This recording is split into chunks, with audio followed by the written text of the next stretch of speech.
Bonjour à toutes, bonjour à tous et bienvenue dans Viva Culture. En juillet, vous le savez, c'est le rendez-vous annuel, c'est Viva Avignon. Avec un petit groupe d'adhérents, nous allons voir des pièces dans le festival Off en général et à l'issue de la représentation, nous interrogeons un comédien, un metteur en scène, un professionnel.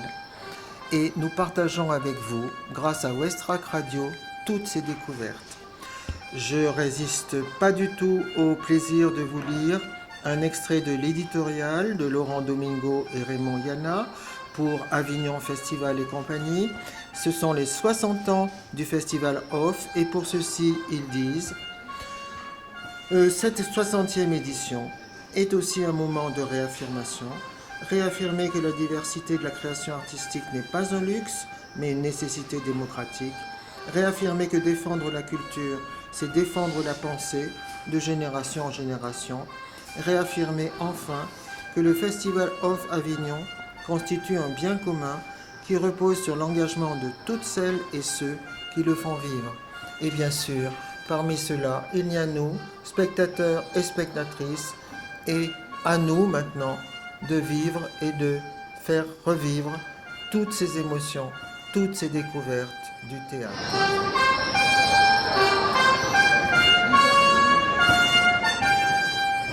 Samuel Caprini, bonjour. Bonjour. Alors vous êtes le metteur en scène d'une pièce que nous venons de voir à l'Archipel Théâtre qui s'appelle Tom. Oui. Et Claire Chapard, bonjour. Bonjour. Vous jouez l'infirmière. Oui. Parce qu'il faut dire qu'on a devant nous une pièce assez tragique puisque c'est la fin de Tom, le héros que vous avez choisi. Alors c'est une astuce que vous voulez bien nous présenter peut-être, de mise en scène. Disons que oui, c'est le personnage principal qui a donné son titre à cette pièce, Tom, mais j'ai choisi le fait de ne pas le montrer parce que je mise sur l'imagination du spectateur. Je me dis qu'il n'y a rien de plus fort que ça pour créer ce Tom. Et le principe de la pièce, c'est on dessine Tom à travers les échanges qu'il a avec 5 personnes de sa vie actuelle. Et sa vie actuelle, c'est d'être à l'hôpital puisqu'il est malade du sida. Ça se passe dans les années 80. On est en 1986 exactement. 86, Oui. c'est-à-dire au début, effectivement, de Oui. l'épidémie. Ouais. Elle avait, oui. Oui.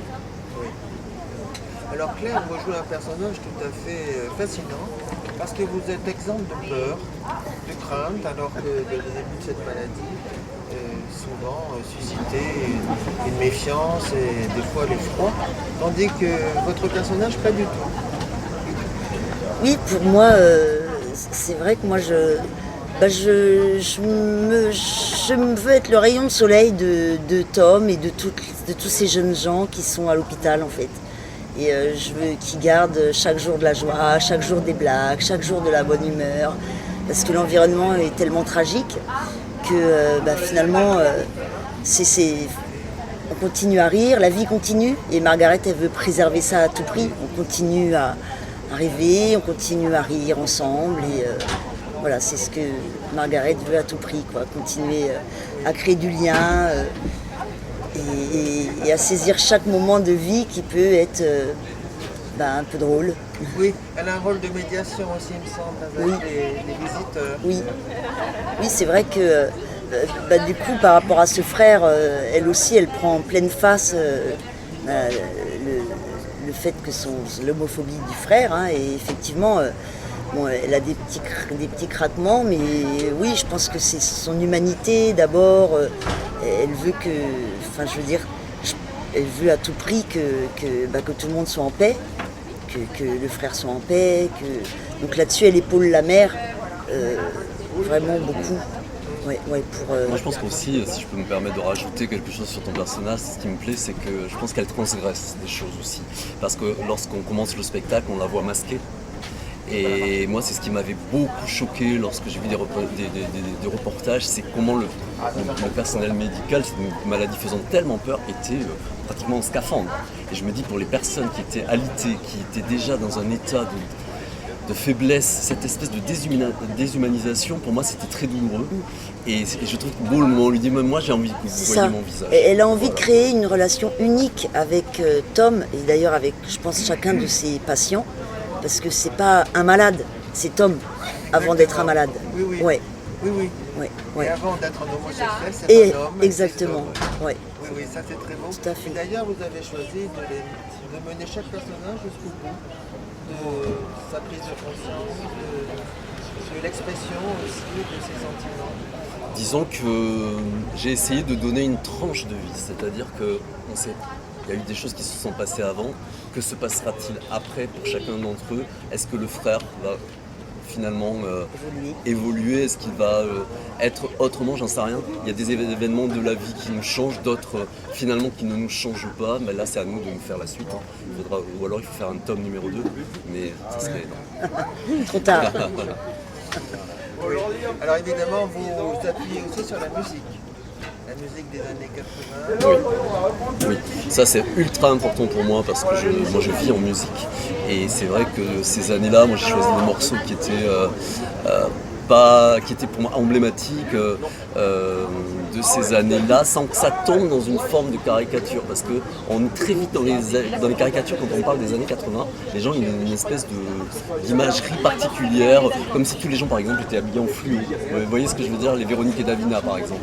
Voilà, mais moi c'est pas ça que j'évoque, moi c'est les années 80 à San Francisco avec certains looks, les garçons avec des moustaches, des très beaux looks, moi j'adore ces looks vintage et quand on me voit je suis vintage comme ces années-là quoi.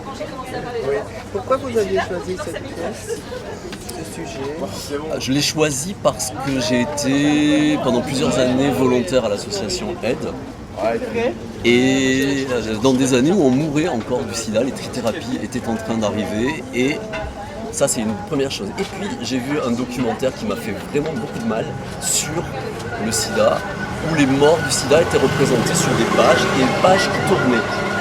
Et il y avait tellement de visages que je me suis dit mais en fait je ne vais en retenir aucun. Et il faut que je crée quelque chose pour que moi on crée un visage qui représente tous ces gens et qui leur rend hommage. Alors vous avez une scénographie très sobre, Oui. avec simplement des bancs sur lesquels s'assoient les différents personnages que vous regardez sur scène. Oui. Vous avez préféré cette mise en scène-là? Oui. Moi là aussi je me suis dit, mais je voulais pas l'expliquer, je me suis dit qu'on était dans la tête de Tom en fait. C'est-à-dire je pense qu'il a des moments il est sous sédation on va dire, des antidouleurs, et il a des moments de réalité, d'échange direct, et il y a des moments fantasmés. Il y a des évocations de son passé, et je me dis que finalement cette scène c'est sa mémoire. Voilà. Il n'y a qu'une personne qui entre et qui sort, c'est l'infirmière. Ouais. Qui va voir ses autres patients. Oui. On se dit qu'elle est occupée non seulement avec Tom, mais avec tous les autres auxquels elle accorde la même. On pourrait dire que Margaret est le présent. Voilà. Elle est vraiment le présent là, cette réalité violente. Oui, parce que son entrée fait penser que oui, il y a tout un couloir de chambre, pas que Tom. Il y a tout un couloir de malades, dont ce Dan dont on parle, et qui va mourir, et qui voilà. Et c'est bon. Oui, le personnage de la mère est très fort. Oui. Où avez-vous trouvé ce personnage? Ma mère était très forte. Et j'ai toujours été fasciné au cinéma par les rôles de femmes fortes. Et il y en a un en particulier, je pense, qui m'a influencé. C'est un film qui s'appelle Tendre Passion, qui est avec Shirley MacLaine, qui joue un rôle de mère qui pour moi est bouleversant. Elle a eu l'Oscar pour ce film. Et c'est vraiment, moi c'est très référencé américain mon théâtre, et ça ressemble à ces mélos des années 90. Et quand je dis mélo, pour moi c'est pas péjoratif. C'est ces histoires fortes d'humains sur la perte, sur comment on fait pour se réadapter sans l'autre. Et voilà, donc je pense qu'il y a beaucoup de Shirley MacLaine dans ce personnage. Oui. Mais c'est un retour. Oui. Ça parle pas, c'est un personnage à travers. Ouais, les gens qui savaient pas ce que c'était, ils se sont dit, ah bah c'est un personnage comédie dramatique. Elle a compris que... Les potes qui m'ont dit ça. Disons que c'est un personnage qui a dû évoluer, je pense, aussi. Parce qu'elle a l'air d'être assez... Ah, c'est vrai. Elle a l'air d'être assez... Moi, je pense que c'est une femme forte qui a élevé toute seule ses 2 garçons. C'est vrai qu'au début, moi je me suis dit c'est une femme superficielle, affectée, et puis petit à petit, le vrai personnage apparaît. Oui, c'est ça. Et Aussi. Sa richesse. J'aime beaucoup ce que vous dites parce que c'est exactement ce que j'ai voulu. Je voulais qu'on voit d'abord une femme de la middle class, sur laquelle on ne connaît pas grand-chose, mais qui petit à petit va nous livrer même une forme de poésie, moi je trouve, dans ce qu'elle dit quand elle parle de cette balançoire qu'elle avait installée, que quand elle le poussait, elle avait l'impression de lui offrir San Francisco. Je voulais des mots simples, mais comme souvent des gens simples peuvent dire des choses magnifiques, que des intellectuels intellectualiseraient trop. Vous voyez ce que je veux dire? Et pour moi, cette femme, c'est une femme simple. Moi, je l'aurais bien vu tenir un salon d'esthétique dans sa jeunesse. Voilà. Et elle comprend tout à fait que Tom était plus fort que son frère. Ouais. Ouais, ça c'est Son génial. frère qui roule des mécaniques, qui est homophobe, qui est insupportable. Ça, elle a compris que c'est le plus faible, Oui. finalement. Oui. C'est bien ça. Ouais. C'est une belle leçon d'humanité. Ouais. En revanche, Claire, Oui. notre personnage, Margaret, a compris le côté artiste de Tom. Oui. Oui, c'est vrai qu'elle est... En fait, d'un seul coup, elle se rend compte qu'elle l'a déshumanisé. Et donc elle a envie Voilà, au début, il ne se rappelle pas de son visage. Elle se dit, mais non, mais moi, je veux créer vraiment une relation personnelle, individuelle. Je veux créer un lien avec cet homme-là. Et donc, du coup, elle le regarde vraiment, elle regarde autour de lui, elle se rend compte qu'il y a plein de dessins accrochés. Et elle ne regarde pas que sa perfusion, quoi. Et elle voit vraiment Voilà. tout son environnement. Dites aujourd'hui, avec quelquefois, excusez-moi, mais la situation des hôpitaux, on est loin des gens pressés. Ouais. Mais on en rencontre. Surmontés. On en rencontre encore. non. Moi, Oui, mon bien papa qui est hospitalisé actuellement, il rencontre, d'ailleurs je regardais ces femmes, je me disais, waouh, elles saisissent la moindre petite chose pour rigoler, encourager, valoriser. Enfin, il y a je pense, des perles, des personnes très très simples et très très humaines. Ça donne beaucoup de leçons, en fait, de jouer ce personnage. Alors vous jouez sur le passé et le présent Oui. également. Et puis vous faites se rencontrer les deux amants de Tom, Scott Et William. Oui. Ça, c'est un fantasme pour moi. C'est un fantasme de évidemment Tom. pas une scène de réalité puisque William est mort. Mais là, c'est vraiment aussi un espèce d'hommage à une autre forme de narration. Un truc qui s'appelait Angels in America. Je sais pas si Oui. vous avez vu, voilà. Bah, pour moi, il y a beaucoup de ça là-dedans. C'est-à-dire que c'est un moment où Tom, c'est une espèce de fantasme de faire rencontrer les êtres qu'il a aimés et puis de pouvoir évoquer ce terme de qu'est-ce que c'est l'homme idéal finalement, quoi. Qu'est-ce que c'est l'amour idéal, pourquoi est-ce qu'il y a... Je crois, enfin en tout cas moi j'en ai un, j'ai eu un amour idéal. Mais je crois que c'est lié à une forme de jeunesse aussi. Et c'est pour ça que je crois que ça évoque ça. Tom, il va mourir jeune. Et donc je pense qu'il est encore dans cette idéalisation de l'amour. Et voilà. Je trouvais émouvant en fait que dans un moment, un peu comme je disais tout à l'heure, de moments de presque conscience, il imagine cette espèce de rencontre, il fait chanter les gens qui sont là, sa mère, il les fait danser parce que c'est peut-être un des derniers élans de vie et d'esthétisme qu'il a envie, il adore la musique, il est très romantique, je crois qu'il aime pas trop la réalité, donc il se crée des situations comme ça. On peut passer peut-être un peu rapidement sur l'aspect politique du phénomène, avec tous les obstacles, toutes les luttes aussi comme Martinique, etc. pour défendre les droits des gays aux États-Unis. Disons que c'est le personnage du frère peut-être qui représente ça. Non, mais moi je dis qu'on ne peut pas tout raconter dans une histoire. C'est-à-dire qu'il faut choisir son sujet, parce qu'autrement ça serait un petit peu... Je voulais pas faire le Wikipédia du sida. D'accord. Voilà. Et puis je ne veux pas je suis en partenariat, on est en partenariat avec le Sida Action, ça c'est important, mais je crois que cette pièce, elle ne parle pas que du sida. Elle parle de la perte, elle parle de tout ce qu'on dit nous, quand on fait la promotion. Est-ce qu'on a dit les choses au bon moment? Elle parle de notre humanité, quelle que soit notre différence. Alors on rentre par un personnage qui est, oui, homosexuel et oui, qui a le sida, mais c'est un être humain. Voilà, basta. Exactement. Il pourrait avoir toute autre différence. Ouais. Ouais.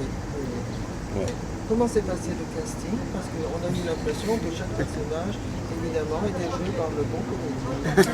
Eh bien, c'est moi qui ai fait. Disons que ce sont des gens qui sont déjà ou qui étaient dans ma compagnie.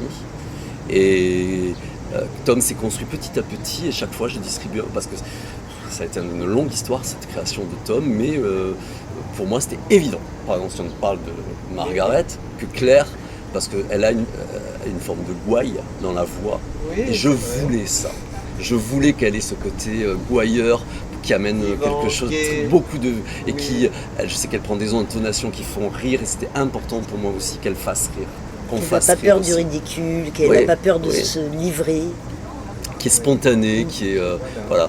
Et puis Sébastien, celui qui joue le frère, ça fait des années que je travaille avec lui, et c'est un comédien en qui j'ai totalement confiance.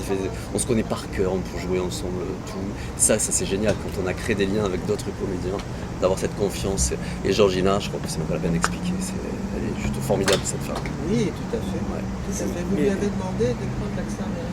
Elle a l'accent C'est une anglaise. génial. Elle est anglaise. Elle est anglaise. Ouais. Ah, j'ai raté quelque chose. Ouais, ouais. On s'en est aperçu à la fin. Quand Oui, elle c'est a- une vraie au anglaise. moment de- Ouais. Parce que si j'avais demandé de prendre l'accent, il aurait fallu que je le demande à tout le monde. Parce que je vois pas pour seulement la mère qui aurait eu l'accent. Mais elle, c'est une vraie anglaise, parfaitement bilingue, mais avec un accent.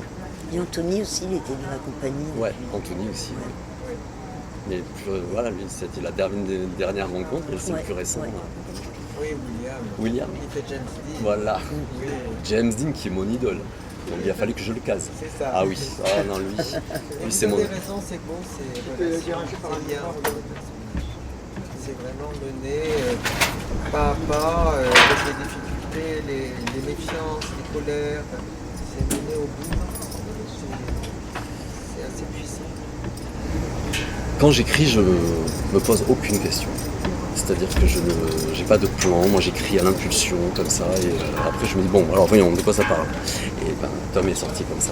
Et si on capte les émotions, bah tant mieux, parce que moi je fais ce métier pour ça, c'est-à-dire vraiment pour le partage des émotions. Moi ça m'intéresse vraiment de voir les gens, par exemple à la fin des représentations.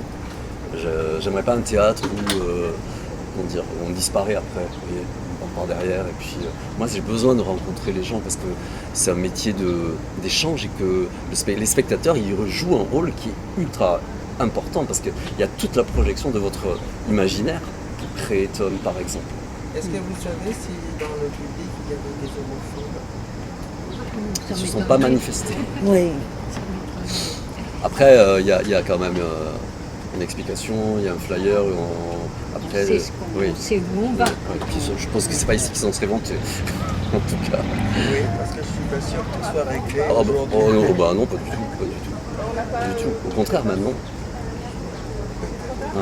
Oui, merci. En tout cas, il y a une méconnaissance qui s'est réinstallée, en particulier chez les jeunes, que ce soit au niveau de la prévention, au niveau de comment on l'attrape. On se rend compte que les jeunes actuellement, 30 ans, 20 ans, ils ne savent plus comment on se transmet le sida. Il y a un manque de prévention Oui. à un niveau. Alors, bien sûr, il y a eu MeToo, c'est bien, tout évolue, mais effectivement, quand on va chez les médecins à l'hôpital, il n'y a plus le flyer sur le sida maintenant. Oui, c'est vrai, c'est vrai. Mais hélas, il y a de nouveau, faut dire de nouveau, ou encore une criminalisation de l'homosexualité Oui, dans certains pays. ah oui, oui. Bien sûr. Il y a puis, encore la peine de mort, même. Et puis même les actes homophobes en France, c'est pas une légende. Hein. Énormément. Il y a une recrudescence, il y a une libération de la parole raciste, misogyne. Il y a quelque chose qui se passe. Un retour en arrière. Alors moi naïvement je croyais qu'on irait toujours vers du progrès, voyez. Nous aussi. Ouais, vous croyez Mais ça? oui, hein oui, bien sûr. Mais je crois que bon, moi c'est pour ça que ça me fait du bien d'être ici à Avignon, parce que j'ai l'impression d'être un peu protégé. Vous voyez. Sans doute. Sans doute. En tout cas, écoutez, un grand merci. Bah, merci à vous. Merci beaucoup à vous, merci d'être venu Vous avez apporté nous voir. Merci. offert avec la générosité habituelle des artistes. Je trouve aussi bien au niveau du texte que du jeu, de l'énergie. Ah, merci. de nos communiqués. Bon retour. Merci beaucoup. Merci beaucoup. Merci. au revoir. Merci, bonne journée.